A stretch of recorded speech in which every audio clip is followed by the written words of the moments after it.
Welcome back to another Real Talk reaction. This one right here is for Hannibal. Season 1, episode number 8. Don't forget to like and subscribe. Done. You know why. Thank you. Alright, Emma coming through to say another brilliant reaction. In case you didn't see my comment, thanks for the shout out in the previous reaction. You're welcome. Thanks for sponsoring the show and getting it in front of people.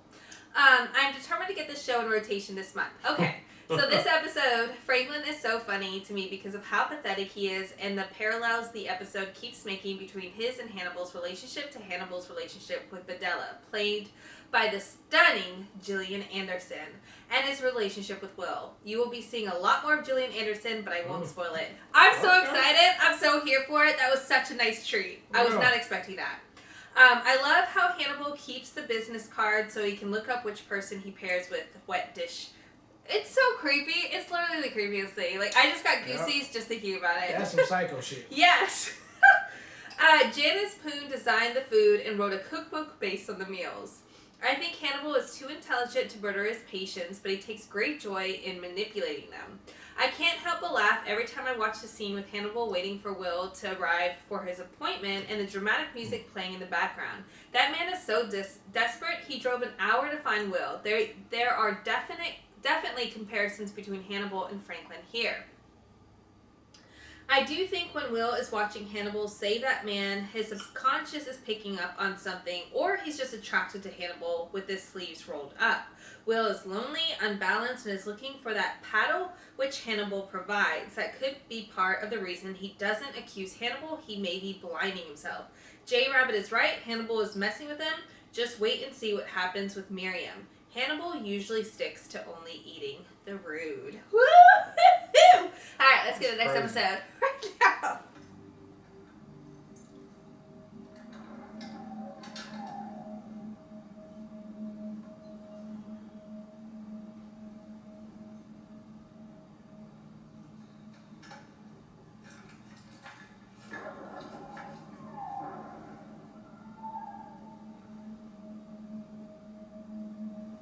What's he trying to fix? What is that? For a boat? Was that like or is that a drill? What is it? A big ass motor. Yeah, is it a motor for a boat?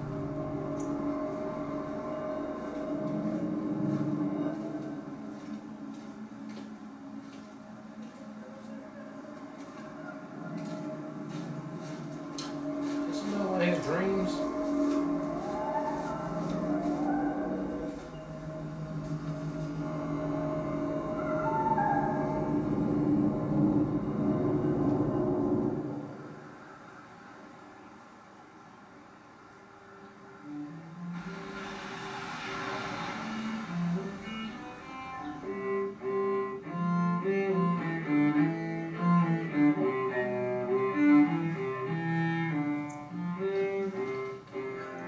These strings are harder to bow than the regular ones. You have to learn how to bow authentic strings. To better bow strings how they're made today. I should learn to play the easier strings first, then the harder ones. No, you shouldn't. Are they really made from cat guts? Not always. Is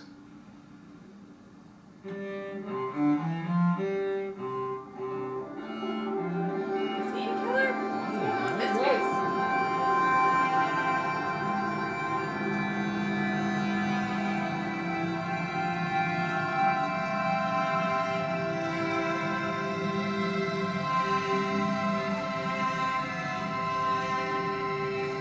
Is he just killed that kid?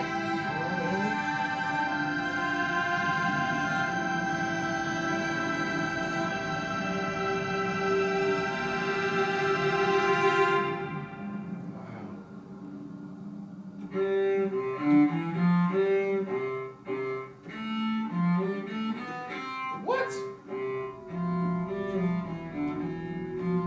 That's better. They call him the musician. Okay. I'd rather just talk about me. Not at all. Are you bored with me? No. This is your hour, Franklin. We will talk about whatever you would like to talk about. I'd like to talk about Tobias. Perhaps you can help me analyze him. I'm not analyzing your friend. I'm analyzing your perception of him. May help you know yourself better. You could be projecting onto him what you consider to be your flaws. Does that mean that I am a psychopath? You're not a psychopath. Although you may be attracted to them. Because I'm attracted to you, my guy.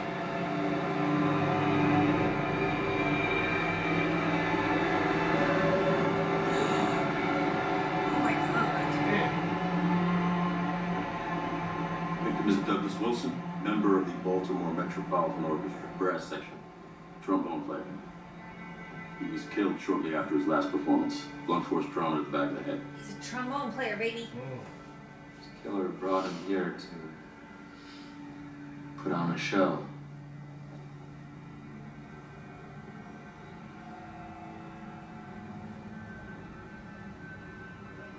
So is it me, or is it becoming easier for you to look? I tell myself it's purely an intellectual exercise. In the narrow view of forensics, that's exactly what it is. It's not any easier, Jack. Shake it off. Keep on looking. Good. You shake it off. Get to work. We'll come back in when you're ready for us. I hope he's getting paid a lot of money.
I opened his throat from the outside to access the trachea and expose the vocal cords. I opened his throat from the inside using the neck of a cello.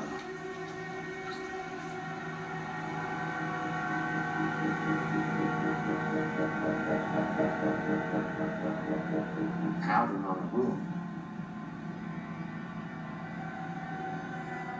Rosin from the bow. I wanted to play him. I wanted to create his sound. My sound. This is my design.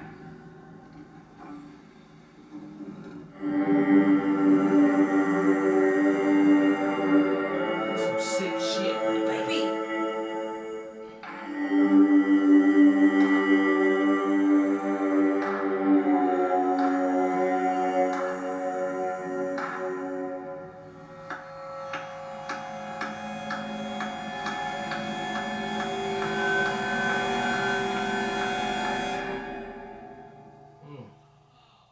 That's the one for the buddy. I'm worried that I've made Franklin feel powerless. He wants to be my friend. His obsession with me is interfering with his progress. I'm considering referring him to another doctor. Referrals can be complicated. I referred you to another psychiatrist. You refused. I'm more tenacious than Franklin. Why were you so tenacious? I feel protective of you. You support me as a colleague and psychiatrist and as a human being. I want to be supportive of you after what happened. I'm not the only psychiatrist who's ever been attacked by a patient. I hesitated to even bring up the subject of an obsessive patient because of your traumatic experience. Hannibal. I'm your psychiatrist. You're not mine.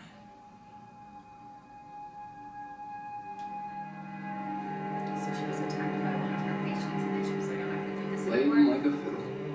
Along with rosin powder, we found sodium carbonate, Ew. sulfur dioxide, lye, and olive oil in the wounds. What's the deal with the olive oil? She wasn't making salad. You removed anything non-muscular or fatty from around the vocal folds. The cords themselves were treated with a sulfur dioxide solution. The sulfur dioxide had the effect of hardening the vocal cords. Made them easier to play. So many things. To open you up to get a decent sound out of you. If you pick it up and can't play it, he'll put you down and play you. He took the time to whiten the vocal cords before playing them. It's not about whitening them. It was about increasing elasticity. He treated the vocal cords the same way you treat catgut string. Yes, I played the violin. Catgut string. Are violins really made with catguts? They used to. That's what you're saying. That's the old school way. He's killed before. Like this? No, not like this. This is a skilled musician trying a new instrument.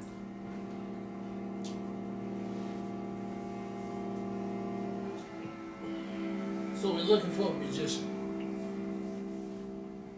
Among the first musical instruments was I don't flutes, fucking do magic. carved Fuck from you human think I bone. am? I don't do magic, bitch. I sing. I make music.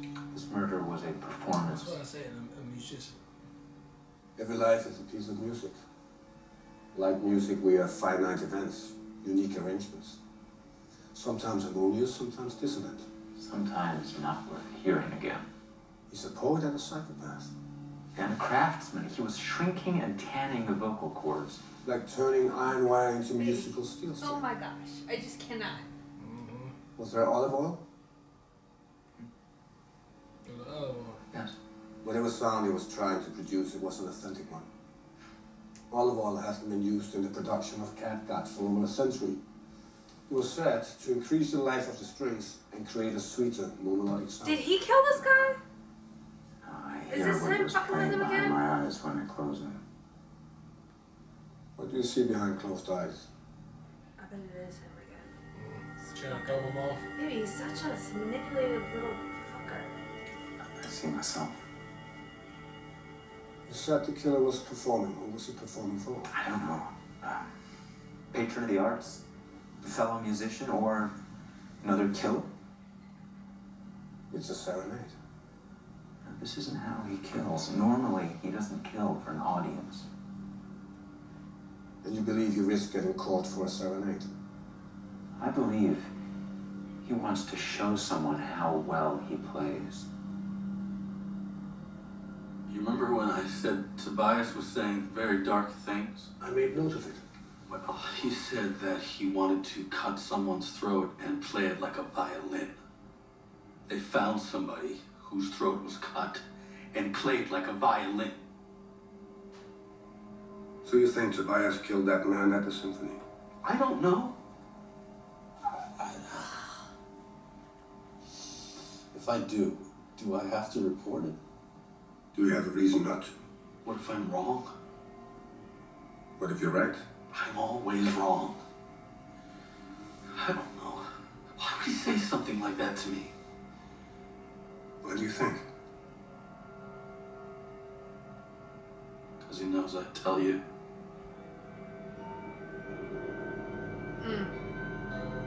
Is he serenading him? He knows he's a psychopath? Well, how does he know?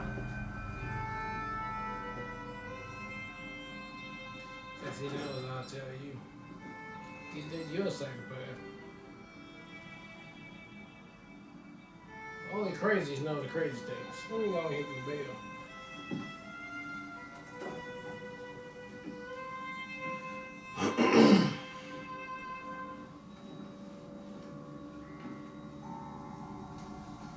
The Franklin's therapist, Dr. Lecter. Nice to see you again. Is it Tobias? Yes. Your strings are all cut. I also carry steel and polymer strings, if you prefer. I prefer. The killer, I mean, could that be possible that most of the killers out here could just be psychiatrists, which would be the most perfect killers? No one would suspect them, right? Because they're very methodic in what they do. I think we might have read too much into it, but you know what? Not really. Because why would you hire her to be on the show if she wasn't going to be significant. You could have anybody as Hannibal's psychiatrist, right? But if you brought her on and then we just had this information of she got attacked and that attacker, said attacker, is no longer with us anymore, it's a possibility that she could be a psycho as well. So that remains to be seen. If that's the case, cool. That's what we at in this world right here.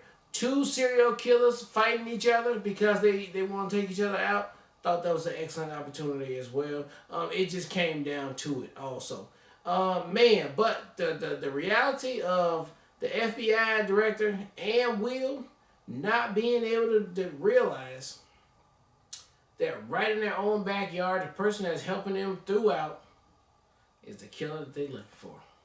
Man, that's going to be egg on their face when they realize that. That sucks. But I think that's usually how human instincts go. It just, we trustworthy. We think people who they are. And even though to the better of our judgment, we would never, ever, ever let our guard down. But you do when you got somebody you trust. And that's what this is right here. And man, Will is going to be even more traumatized when he find out that his quote-unquote best friend was the big-ass serial killer that he been looking for and fucking with him the whole time on all the things. That's going to be crazy. Another good episode. Can't wait to see another one. My absolute favorite thing about this entire episode was this last scene with Hannibal and Gillian Anderson, as far as him being exactly like Franklin and all of his annoyance of who Franklin was, the one that was obsessed with him. He went as far as creating a scenario that he could connect with Gillian Anderson's character, being like, I got attacked, and I had to kill somebody similarly to you, and she's like, yeah, but I never went back to the practice. You went back after 3 days. Like, we are different. But Emma said that in the comment, and that has just stuck with me into this episode too. He is thriving for her attention and for her. He wants her friendship in the same way that Franklin ultimately wanted to be friends with Hannibal. But like, I feel like she calls bullshit, but she hasn't called bullshit all the way. So like, I do on one hand think that it could be potentially he's attracted to her because she could be a serial killer, similarly to what he was saying about Franklin. But then also, it might just be because that's the person he trusts, and he's selfish, and he wants who he wants regardless of what the situation is. Yeah. So we'll have to see how that plays out. But it's very intriguing to me to introduce. I said this last episode too, but to introduce the fact that Hannibal's seeking therapy, even if it's just for his ego to see who's smarter in the room, which I 100% feel like he's trying to do. Similarly, why he involves himself with the FBI, because he wants to be the smartest guy in the room, knowing that he's manipulating all the pieces and all the people. Master manipulator. But I love Tobias. I thought Tobias was a great character to introduce on a one-off killer episode, so to speak. All that was super creepy. The fact that he's harvesting organs for his strings on all of his violins, and that is just horrifying. But the visual of him playing a human with the instrument, very disturbing. Yeah. Very dark goosies. Ugh. And the fact that the show does this consistently is mind blowing to me. And it wasn't this on regular TV? This is regular TV. This isn't HBO. Nope. That is crazy. Can you imagine what the show would have been if it would have been HBO or something? Yeah, I think that I just never would have been able to watch it. But no, really great episode, really great pacing. Love the complexity. Excuse me, of all the characters. Love again the complexity of having Hannibal have Gillian Anderson as a therapist. So I can't wait to see where it goes from here, because we're getting close to the end of the first season. So I know it's just going to get heightened and heightened from this point on. But I thought this episode was great. Alright, well look, thank you guys again for watching another Real Talk reaction for Hannibal, Season 1, Episode number 8. And until next time, peace.